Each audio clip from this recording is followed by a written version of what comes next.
নমস্কার বন্ধুরা, আমি আজকে আরেকটা কচু শাকের রেসিপি করছি। আমি বলেছিলাম পরপর কচু শাকের অনেকগুলো রেসিপি দেখাবো, সেই জন্য আজকে কচু শাক সিদ্ধ করে নিয়েছি। তার সাথে আমি আজকে ছোলা আর নারকেল দিয়ে করব। কড়াতে তেল গরম করে দিয়েছি, এর মধ্যে সরষের তেল দিয়েছি। তেলটা একটু বেশি লাগবে। তার মধ্যে আমি তেজপাতা, শুকনো লঙ্কা আর কাঁচা লঙ্কা ফোড়ন দিয়ে দিলাম। ফোড়নটার গন্ধ ছেড়ে দিয়েছে। আমি এর মধ্যে ছোলাটাকে রাতে ভিজিয়ে রেখে সকালে সিদ্ধ করে নিয়েছি। সিদ্ধ করা ছোলাটা দিয়ে দিলাম।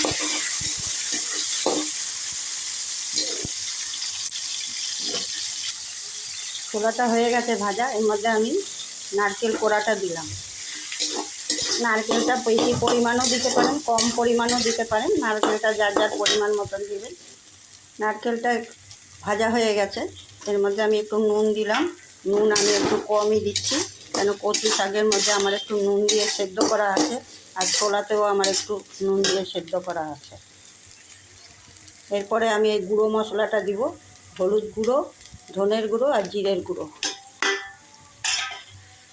আমি এর মধ্যে চিনি দিয়ে দিলাম। চিনিটা এর মধ্যে একটু বেশি লাগবে, কেন কি নিরামিষ কচু শাক তো, ওই জন্য একটু চিনিটা বেশি লাগবে। সব মশলাগুলো আমার কষানো হয়ে গেছে, আমি এর মধ্যে এখন কচু শাকটা দিয়ে দিই। এই দেখুন, আমি সবগুলো একসঙ্গে মিশিয়ে দিয়েছি। এগুলো মহাপ্রভুর ভোগেও এই কচু শাক এমনি করে রান্না করা যায়, আর এই কচু শাক রুটি দিয়ে, ভাত দিয়ে খেতে খুবই টেস্ট লাগে। কচু শাক কুকিং কমপ্লিট। দেখুন, আমার কচু শাকটা কমপ্লিট হয়ে গেছে, পুরো মহাপ্রভুর ভোগের মতন লাগছে কচু